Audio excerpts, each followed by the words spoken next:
Afternoon, everyone. I'm just going to wait a few minutes until, because we've got quite a few signups, and I just want to make sure that everyone has had a chance to sign up. Or maybe they're on their lunch and they've forgotten, but either way, we're going to be recording this.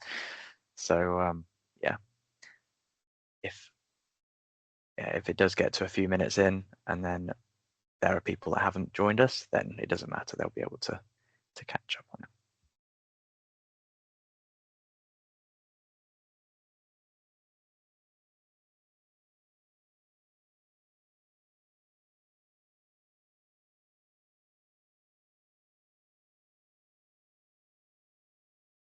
What I'm going to do is I'm just going to share the first bit of the slide.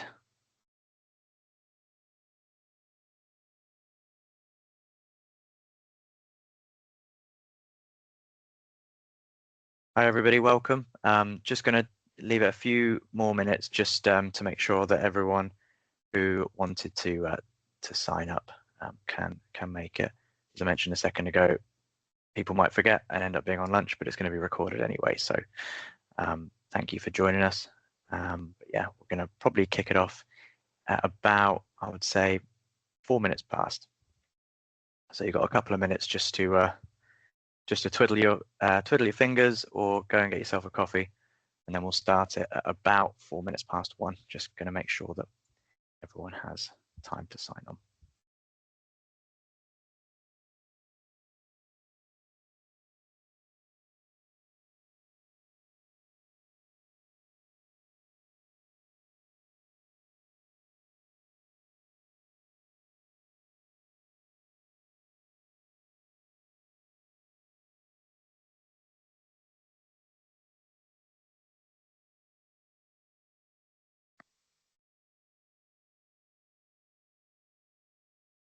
Okay, how many have we got? I think I'm just going to start now. So if you have made that coffee, or if you're making that coffee, then run back because it's about it. We're going to start. I feel like there's enough here. If anyone's going to be coming along later, then they'll be able to catch up. So thank you for joining me. This is a webinar about good password hygiene. I'm just going to share my screen so you guys can see that. Hopefully that's coming through for everybody. As mentioned, we're going to be covering a few different bits today. We're going to be talking about really kind of some very simple habits to keep your account safe.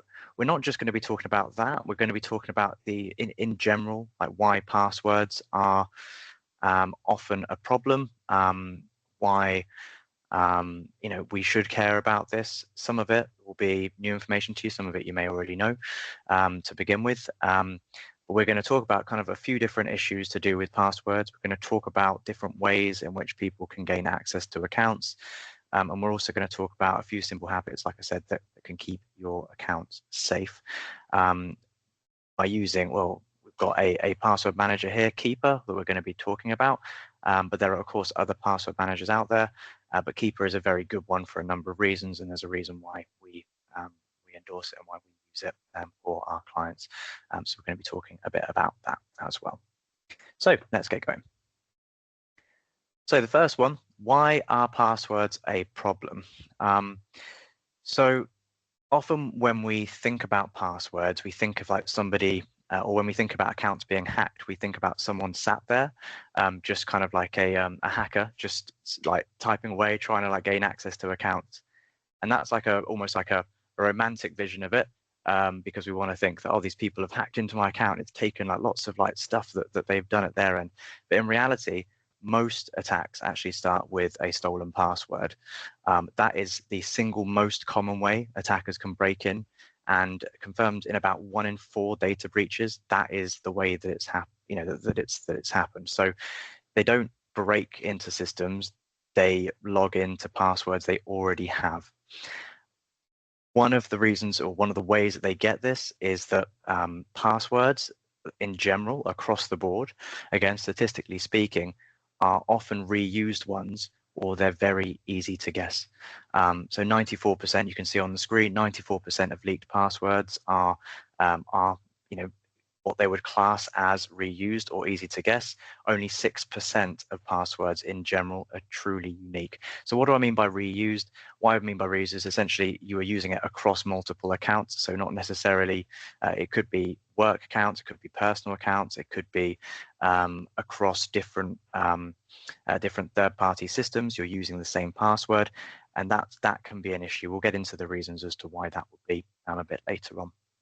And the thing is, when that happens, it means that, yeah, as it says, one leaked password can then unlock many accounts. So if you are reusing passwords across multiple accounts, it's saying here that around 65% of people do it. I know that I've been guilty of it in the past as well. So yeah, it's really important for us to recognize this, because just one leak, let's say if a third-party site gets breached, then that leak can affect many logins. And the final bit of this one that I really want to leave you, and this is probably the most important part of this slide, is that small and mid-sized businesses do account for around 63% of all data breaches. So attackers don't aim for the biggest company. We often have all these things in our minds, and when we know and we've heard about them, for example, Marks and Spencer's, Co-op, there's all these things that come up and we think, oh, these are household names. These are the ones that we're thinking of. Yes, they're the ones that you think of because they're the ones that make the news, but really 63% of data breaches are happening with small and mid-sized businesses. So it's something which is really, I would say, prescient and important for us all to take account of that, often because they don't have the same securities as some of these larger companies, although of course, yeah, that they still have vulnerabilities there. So how do passwords get stolen? There's a few different ways, and often I always say that it's better to we can take some accountability for this, but at the same time, because of course we want to make sure that we're keeping ourselves as protected as possible, but at the same time, often there are lots of ways in which these scammers, these hackers, whatever you want to call them, bad actors is another word that we use. There are lots of different ways in which they can gain access to our accounts. So although we should take some accountability for it, at the same time, these people are experts in obviously, I would say, conning basically people to look at things that are potentially genuine and then thinking, oh, this is okay, this is absolutely fine, I'll put my details in here, and then of course then that leaves you open to attack. So these are the most common ways. The first one are fake emails or calls that look genuine. As it says here, phishing, which is basically, yeah, fake emails, messages, or whatever, that's involved in around 16% of breaches as the starting point. So that's really probably the most common. People get an email. When you receive that email, you think, oh, this is absolutely fine, no problem at all. It looks like it's from my bank, it looks like it's from whatever. You'll fill the bits out, and then of course then they'll then have some of your details there that then gets leaked to the dark web or what have you, and then people then bid for those particular prices, the particular passwords, and then yeah, of course that would lead to a potential compromised account. That's one way. That is a very common way. Another way is guessing common passwords as well. I wouldn't believe how many people have passwords like 123456 or password. They are still among the most common. And when you look at these particular passwords on like strength meters, there are some password managers like Keeper who have strength meters, and we'll go over that in a bit. But the thing about those is that those very easy passwords, they can be cracked in under a second. So when you put those in, you can into the strength meter, you can see exactly how long it would take a bad actor to be able to hack into that. And yeah, under a second is often what it comes up as. So yeah, that's another way the passwords get stolen, is just simply by guessing something. And that's definitely one of the most. Another one is malware. So info stealer, so things being on your account. And again, that is over 3 billion passwords were stolen in a single year, and around 75% of those came from infected devices. So again, this is people that are letting things run that potentially they shouldn't be, and then those are acting in the background. With lots, with our clients, clearly we have protections and everything against that. but at the same time, it's still something to be aware of, especially for personal devices. Making sure that things are locked down, that we're not installing things that we don't particularly know, if it's a genuine thing or not. And finally, and we'll talk about this in a bit more detail, and that is old leaks from other websites. So yeah, 41% of successful logins on real websites now use passwords that were already leaked from somewhere else. So this would be when you're signing into other websites. We, of course, at Better IT here, we can control the security of your environment, but when it comes to the external websites that you're using, we of course don't have a say in their security. So if those websites or if those programs or what have you, if they end up getting hacked, then of course that would then potentially leave you open for vulnerability there. So that's another way that that we can see that these passwords are being stolen. So they're the kind of I would say the four most common ones. They're not the only ones, but they are the four most common. And I mentioned briefly about how personal passwords can affect work accounts earlier. So this is when I was talking about with third-party accounts. So what will happen is you will sign up to a third party. So for example, Canva was one. In 2019, they had a hack. Lots of people were using Canva because it's it's a good design tool, it's free. Lots of people signed up to it. And what happened was they had a breach. And what happened was lots of people's email addresses and passwords ended up getting leaked. So what happens is, of course, even though your system and your security is great, at the same time, you can't control that. So when these websites get breached, all your stuff gets leaked from that, and then attackers then build up a profile of your company and your employees. And once they've got this, they can then see, okay, this is a pattern of passwords, this is a pattern of email addresses, and what they'll do is they'll reuse these old leaked passwords to join the dots. That's kind of how they do it. They build up a profile over time. So you can see this one. This is an anonymous company here, and it's built up from 2016 to present. And this is the amount of email breaches that they've got over the last 10 years. And it's pretty incredible when you look at that. But lots of companies will have a similar thing to this. Of course, if you're using MFA, if you're trying to secure everything yourselves, that's fantastic. But at the same time, when it comes to your personal accounts, your company data might be protected, but at the same time, are you using that password in your personal Facebook account? Are you using it for your personal Amazon account? Are you using it for other things personally? If so, it's probably best to change that password everywhere, because if these things are being leaked and you're reusing those passwords over your work accounts and your personal accounts, then there is a good chance that potentially that is one of the ways in which these bad actors are going to be able to hack in. So if there's any word of leaking, obviously what I do is I do health checks with our clients, and I look at breaches at this end, and if I ever find any trace of that, I often recommend not just changing your work passwords, but also making sure that that all of your colleagues as well are changing everything on their personal accounts as well, just because it's better being safe than sorry. You don't want to have some random person hacking into your personal Amazon based on something that you've done at work. It's not nice. So this leads us on to Keeper. So what is Keeper?